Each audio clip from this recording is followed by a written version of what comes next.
Welcome to another episode of Asheville Reboot. Today we have Justin from Romantic Asheville, one of the co-owners.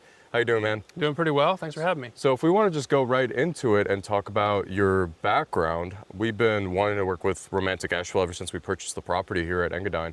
So if you just want to start first with your background and then how you came to end up owning Romantic Asheville and what you guys turned it into. Absolutely. Yeah. So, I was born and raised in this area. I spent most of my childhood in Saluda. Started working in hospitality. I worked at the Orchard Inn, which is a historic property, kind of similar to your property here, actually. Yeah. Worked in the dish room there, and then I went to college and studied computer science. And while I was in high school and college, I started building websites. And at that time, my parents actually started a hospitality business. It's actually a holistic conference on a cruise ship. No way. So I did the original website for that. And then I started a website around 2003 called AshevilleNow.com. It was a competitor to Romantic Asheville that started around the same time.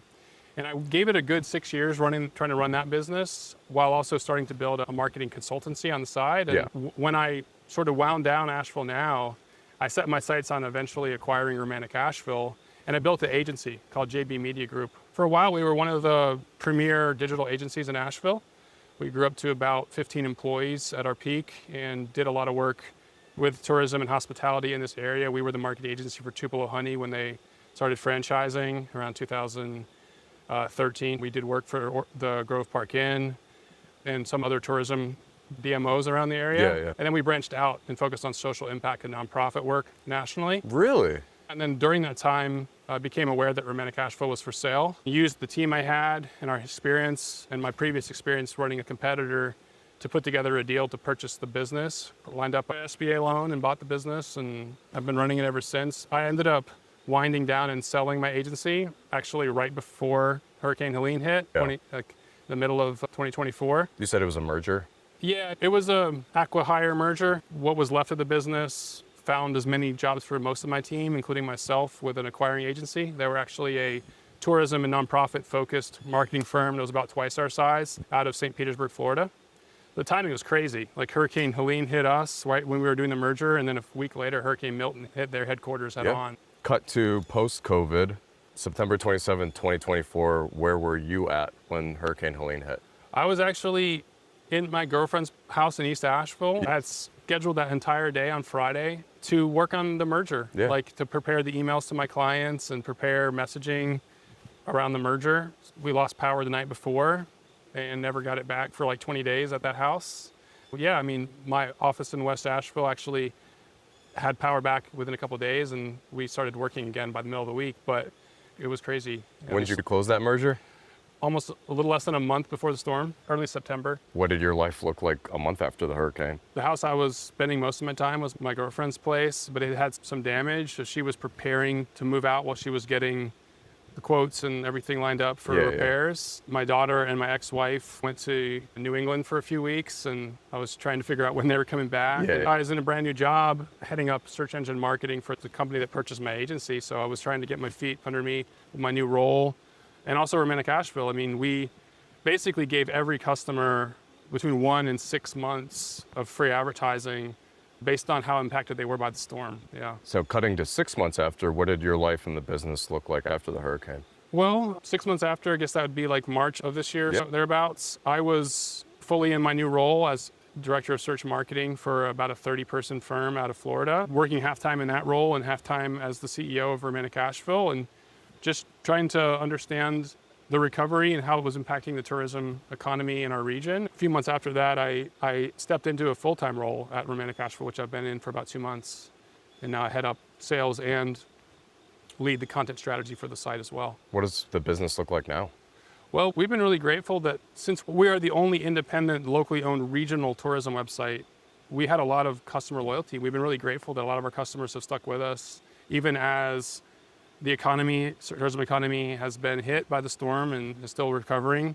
Most of our customers have stayed with us. Obviously, some who were more directly impacted have shut down or left the website, but our business is in a really good position, and I'm excited to be with it full time. What do you see a year to 3 years out for your business, but also this entire area? Like, what do you see the future of this area being? Well, I mean, you never can predict things like COVID or a storm of that nature, but I think overall the area is in for a lot more growth. I mean, in 2 years, the airport's going to open a whole new section. Just open the new one. It's going to be more than twice as large. It's going to think of over 20 gates.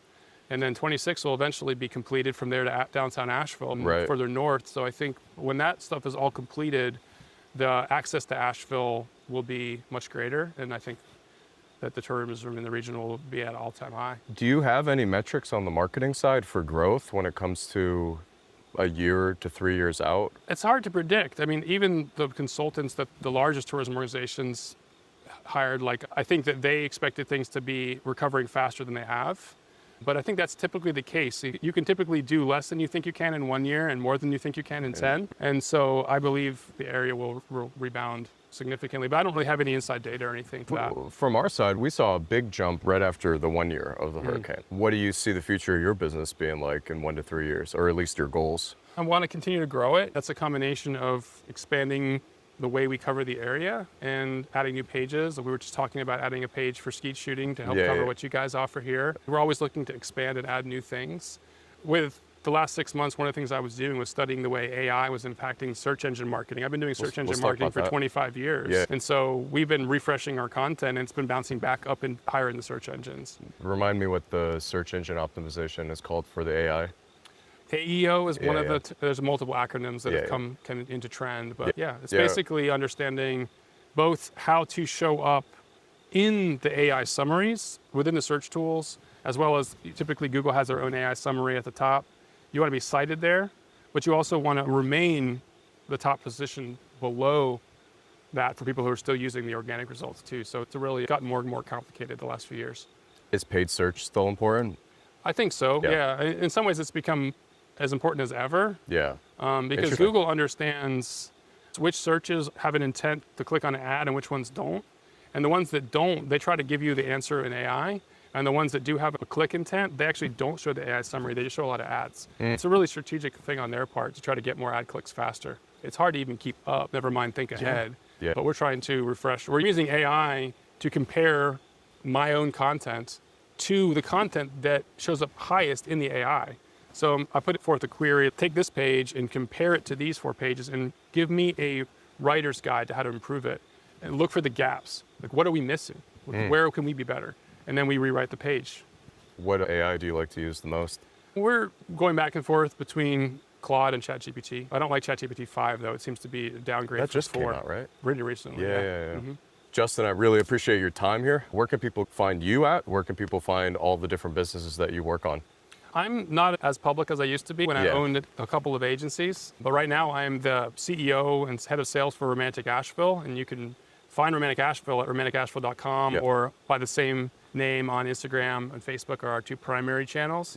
But if you want to find me personally, you can reach me with my old email address, which is justin@jbmediagroupllc.com. That's where I check my communications every day. Awesome. Appreciate you, man. Thank you.